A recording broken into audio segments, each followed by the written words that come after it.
Most of my presentation is going to be a little bit military oriented, okay? What happened is for fiscal year 2012, we had a very large percentage of motorcycle accidents and fatalities. We came through and rebuilt the motorcycle program. For fiscal year 2014, we had a 100% reduction in motorcycle fatalities and serious motorcycle accidents. Now, we classify those in class A through D. Serious is class A and B, where you have somebody that's to give you an example, 4 years ago, we had a motorcycle rider that was run over by a Greyhound bus. He's now paralyzed from the waist down. That's what we consider a serious incident, a Class A, which runs right along with fatalities, okay? So a lot of this stuff is dictated down to Class A, and I had to make an attempt to see if what the Army does at Fort Stewart would do to help the state of Texas and the civilian communities. And I know I have several military members here in the forum as well, so hopefully you can pick up on some of the stuff and maybe it works, okay? We have at Fort Stewart 2,500 known motorcycle riders. You guys have 2,500 to 3,000 patched motorcycle riders in this state. Our motorcycle riders include ATVs, ROVs, which are side-by-sides, and in the state of Georgia, anything with less than 4 wheels is considered a motorcycle. So if you have an old Morgan Aero 3 or a Compagna T-Rex, you're reeled into that motorcycle safety stuff. You have to wear the helmets and everything else that everybody else does. So we had 1 fatality 2012 for every 208 riders. I think your per capita numbers are probably a whole lot higher than ours because you have 450,000 riders in the state, I believe is what I heard. So hopefully that some of this stuff will correlate. We use motorcycle mentors, okay? Our motorcycle mentors is what we use, and it puts in a lot of different positions what you have here. Maybe your MSF instructors, maybe the program managers is what you as a state entity might consider a motorcycle mentor. Our motorcycle mentors are soldiers that are pulled down from a unit and made in charge of a group of motorcycle riders within their unit. They're required for tracking purposes. They track motorcycle inspections. They make sure that they do proper paperwork where we have a packet that's required that talks about all the training that they have to do. The United States Army requires that you complete the basic rider's course through Motorcycle Safety Foundation. A year later, you have to attend either the BRC2, Experienced Rider's Course, BRC2 is what it's called now, or the Military Sport Bike Rider's Course. I'm not sure, I've heard of some advanced courses that the state of Texas has. Our advanced course is the Military Sport Bike Rider's Course, along with what cruisers and dual sports and touring bikes use BRC2, okay? We pick mentors based off of experience instead of rank at 3rd Infantry Division, okay? Down in Georgia, we had a big problem for a long time. They would take the guy with the senior most rank who's been riding a motorcycle for 1 year, 2 years, say you're in charge of the motorcycle mentorship program for this unit, all right? Now, base that experience off of how much soldiering they can push down at any moment in time as a master sergeant or a first sergeant or a sergeant first class or someone with a higher rank, instead of thinking about the aspect of experience. So it's something we changed at Fort Stewart. I know there's some other installations that do the same thing. We went with an experience level. Now, it's in the bio there, but I have 30 years of riding a motorcycle. I'm only 37 years old. I've been riding a motorcycle for 30 years on, my entire life, basically. 23 years of that is on the street, all right? I had to go up and pitch some of the changes to my commanders and my senior leaders to get some of these things changed. And that's when they started pulling in mentors that were experienced instead of pulling in people who had rank. So, experience versus rank. Civilians. There's a correlation there between civilians and military as far as motorcycle mentors go and safety officers. We have safety officers at higher levels. The safety officers are generally civilian entities. Now, using a civilian entity has its pros and cons, just like using a United States soldier has its pros and cons. Using a civilian entity to take over this, they have retention. They have time and place. They can stay there for long periods of time, where generally a soldier is 24 months, 36 months, and they're out the door moving on to their next military installation. Now, where you have the conflict there is a civilian generally doesn't, and this is, I'm completely against this, it's a completely wrong way of thinking. Civilian generally does not have the respect of the military members that are in charge. You're a civilian, you don't tell me what to do. It's kind of a thing that we pick on. So picking the soldiers and the mentors is something we take it by a case-by-case basis, make sure that we pick up on what the pros and cons of each one are, and then we select our mentors. The next is military police, which is in your arena. You have ex-law enforcement, current law enforcement officials here. All right? We use the military police officer at my level, at division level, based off of the fact that I have 12 years law enforcement experience in Fort Stewart, Southeast Georgia alone, okay? So using the law enforcement experience that we have out in the area, knowing the local laws, that's why we talked about the three-wheeled vehicles. Three-wheeled vehicles are considered motorcycles according to the state of Georgia. So we have to incorporate a lot of the local laws into our policies and regulations, okay? We don't want to load everybody up with a ton of additional duties. I don't know how it works in the civilian world. With the United States Army, we'll have a guy that's a safety officer, a urinalysis guy. He does fire prevention. He does this, that, and the other. Where a lot of units were taking and overloading their motorcycle mentors, we took everything away from them. Now all they do is motorcycle mentorship other than their standard job position. When you overload these guys and girls, they can't focus on what we need to focus on. And that's part of the reason, along with the support that we have from the command team, while we're able to put so much emphasis and focus at our division to make sure the soldiers are doing the right thing and make sure they're wearing the right gear, okay? Type of training experience, we talked about experience a little bit. Cruiser versus sport bike versus other. A big issue we had is a lot of units, once again, picking an inexperienced rider. This Harley guy hates sport bikes. Hates sport bikes, walks around the unit, talks crap about sport bikes, or vice versa, okay? That you get that kind of attitude there, and what happens? It spreads amongst the lower community, right? I can't choose who I mentor. I can't choose what kind of motorcycle my riders ride. I can't walk over there and say, hey, you're going to ride a cruiser because that's all I give a crap about. You're only going to ride a sport bike because that's all I give a crap about. So not spreading the negative attitude towards one or the other is going to get a lot of more people inside and will make them want to listen to you and make them respect you. So it's a big, big thing that we had to change down at the division in order to make sure that I had the attention of everybody else. And I want to make sure I touch on one more thing. I don't do crap, okay? I'm a program manager.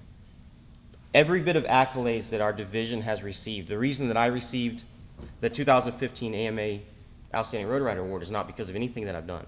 It's because everybody else below me that I supervise is the boots on the ground doing every bit of the work, making sure the soldiers are doing the right thing. And I think that's a lot of what you guys have here. DJ is in charge of majority of our motorcycle safety stuff for the state, right? But he's not the one that's doing all of the supervision and all the enforcement. It's the instructors and the law enforcement officers and things of that nature. So making sure where I'm at that the proper people get the proper accolades instead of me is going to be huge. It's going to make sure that they also want to get deeply involved in the mentorship program, okay? Courses that we offer. We offer our basic MSF courses, BRC, BRC2, and the military sport bike riders course, okay? Refresher training. Every United States soldier that comes back, according to Army regulation, comes back from a deployment is required to do a minimum of 2 hours refresher training. They take their motorcycle once it's inspected and safe. They spend 2 hours on it on a closed course, refreshing themselves with their motorcycle. Now, sometimes we get those guys that come back and he rides an 883 Sportster and shows up on a stretch and lowered wide tire Hayabusa and wants to do refresher training, and we send them down the street and say, come back on your, on your Sportster. You're not refreshing yourself on anything. But if it's the time and place, that's what we have to do, then that's what we have to do. But a refresher training at the 3rd Infantry Division adds to that. We require everybody that's been without a motorcycle in some way, shape, or form for 180 days to refresh themselves on a motorcycle.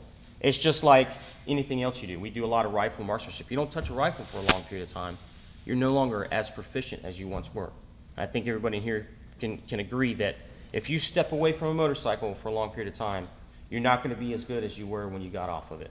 So that's something we do at our refresher team training. We have a command team motorcycle mentorship orientation course. That's for all of our non-riding motorcycle commanders and first sergeants.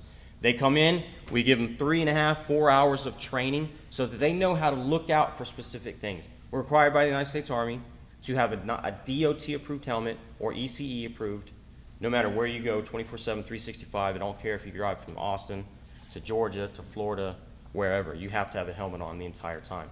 So teaching a commander to spot a DOT helmet from here across the room is something that's very important. Also giving them the resources, telling them what their mentors can do for them, telling them what they're supposed to do for their motorcycle mentors, what they're supposed to do for their riders, instead of presenting the attitude that motorcycle riding is a force divider instead of a force multiplier, okay? Something that we have to get real deep in. And training our commanders, the people that are in charge of the soldiers, is big, all right?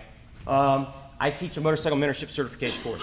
Motorcycle mentorship certification course takes the guy who might not be as experienced as we want him to be, who's only focused on riding sport bikes for the last 10 years and doesn't know anything about the handling characteristics and tire compounds and suspension setup of sport bikes and cruisers and dirt bikes, and we meld all that stuff together to make sure they get enough information as they can across the board.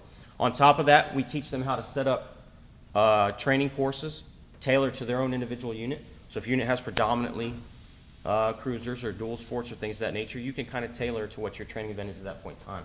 All right, and that's what we do in the mentorship certification course. On top of using a lot of past experiences, and I'm a big plagiarist. I'll steal out of Sport Rider magazine or some good riding things. Twist of the Wrist, Keith Coates' books. I steal everything out of those books to teach those guys to make sure that I'm teaching something that's phenomenal. I spent a lot of time watching road racing. I road raced for a little while, so I take some of that experience as well, some of those riding courses, and I put them into my program.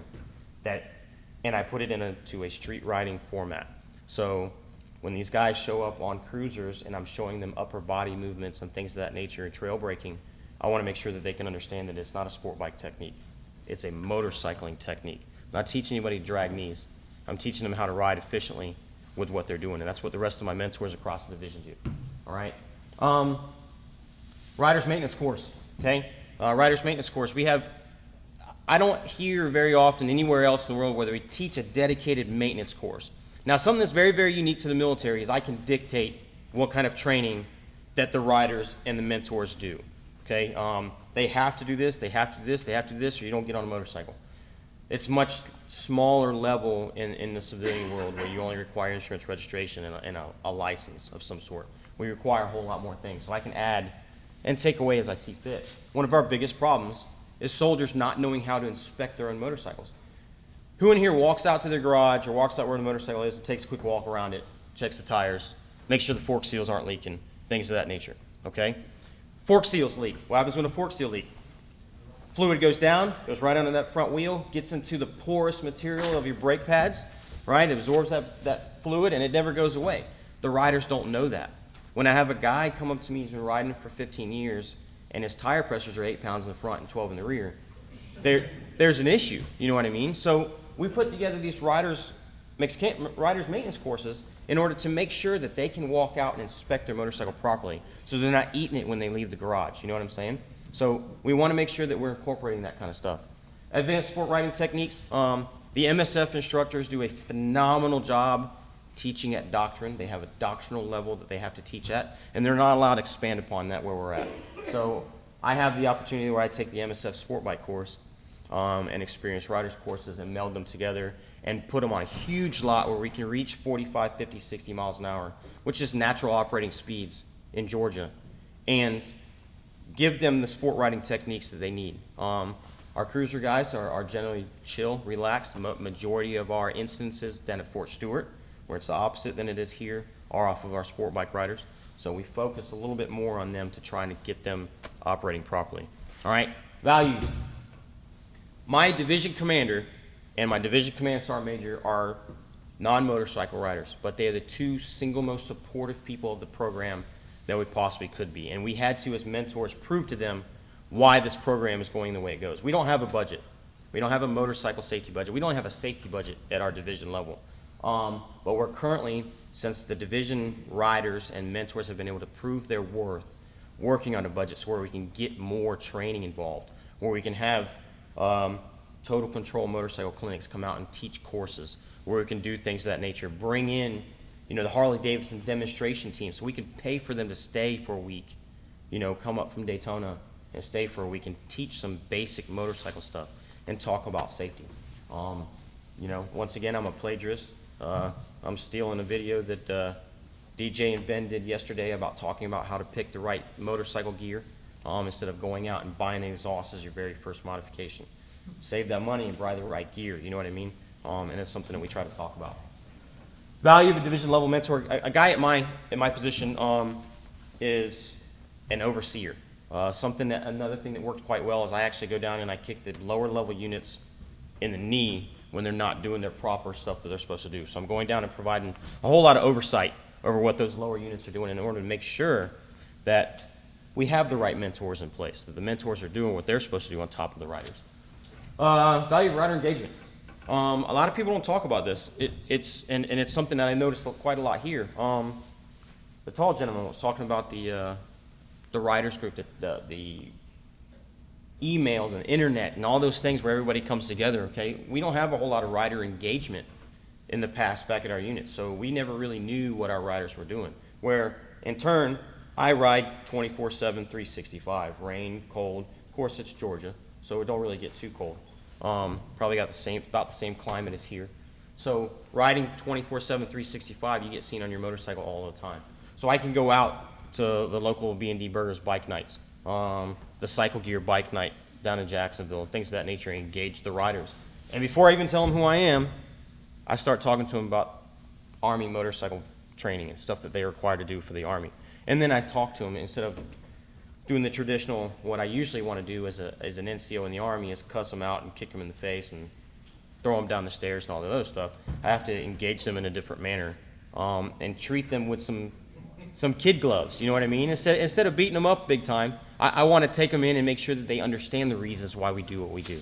It's not always about money or numbers the way the Army sometimes thinks about things, but if you get hurt and you're preparing for a deployment, somebody who wasn't originally going to go to Afghanistan is now going to have to replace you because you can no longer perform your duties as a United States soldier.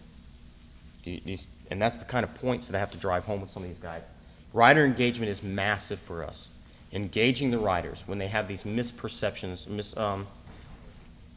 they don't really know exactly what they think about the program. They don't know all of the rules. They don't know how good it's going to be for them. It's something that's very, very big, rider engagement. All right? And the value of rider enjoyment. I bought my motorcycles to ride them, right? I didn't buy my motorcycle to park it in the garage. You know what I mean? I don't have some crazy Bimota 2D Desi or something like that. A Desmo Sedici Ducati or something sitting on a podium, all right? I have riding motorcycles that I ride everywhere. Majority of the people that ride where we're at do the same thing. I think it's about the same in here. Anybody in here buy a motorcycle for a collector's piece and not ride it? What's that? Yeah? So it's not very often that happens. Oh, he did? She's ratting on you. You see that, right? She's spilling it on you. So majority of people don't buy them to hide them away so nobody can see them. You buy them, you modify them, you make them look pretty, and you buy gear on top of that that looks really good along with being as protected as possible. And then you have that rider enjoyment, something that I try to talk to guys about all the time about wearing the proper gear. When it's cold and raining or raining outside. What are you thinking about while you're riding down the street without wearing a rain suit? The fact that you're soaking wet, your boots are full of water, you're not concentrating on your motorcycle, you're concentrating on the fact that you're miserable riding down the street. Same thing with being cold. I have a heated suit that I wear when it's cold out just because I guess I'm that retarded, you know what I mean, riding the cold weather. So I want to make sure that I can focus on my riding abilities. You know what I mean? I focus on riding abilities because I'm warm. So making sure our riders enjoy what's going on. Don't go out there and kick them in the face with mandatory. Hey, we're going to do a state motorcycle rally where all these phenomenal things, we're going to have a stunt team come out from San Antonio, and we're going to have, all these different engagements coming in to make it as fun as you possibly can. Instead of standing there and dictating law and you're going to do this. You know what I mean? That's not what you want to do. You want to make sure that they enjoy it, because if you don't enjoy it, you lose the rider altogether. If you don't enjoy the training, if they don't get something out of the training you teach, you lose them. They don't want to focus. They don't want to pay attention to what you're talking about. So making sure there's a ton of rider enjoyment there as possible, I really do believe is going to make what's best. Once again, DJ brought me out here, not because I really believe that I did a whole lot, but hoping that some of the things that I did do will help not only everybody in the room, but our military representatives, our civilian representatives, and all those other things. The program at 30th Division has now become the model program for several other areas. 1st Armored Division at Fort Bliss is now taking up what we do at 30th Division. They're going to implement it. I will go back and make sure that they have the right contacts with the people in this room when I get back to my office, because I think that communication between us, the green suiters, and communication between everybody in this room is massive. If you can't pull in the military riders, which are in certain areas a huge amount of your riders, you know, in Hinesville, Georgia, we got a little bitty population right outside of Fort Stewart. 90% of the riders in Hinesville are military. 65% of the riders in Savannah, which is 45 minutes north, are military. So that means that while we're not any more important, we're still part of the numbers. You know, how many people in here pay attention to the numbers at Fort Hood, Fort Sam Houston? I'm not familiar with the Air Force bases, so I forget. I apologize, forget them. But those kind of things, they're part of your numbers. Not only part of our numbers when we report them, but they're part of the numbers here. And they're part of the community, no matter what you look at. So making sure that they're just as important as the civilian members, and that we treat the civilian members just as important as we want to be treated, is going to be massive as part of the program. So making sure we have that great relationship is something that's really, really important.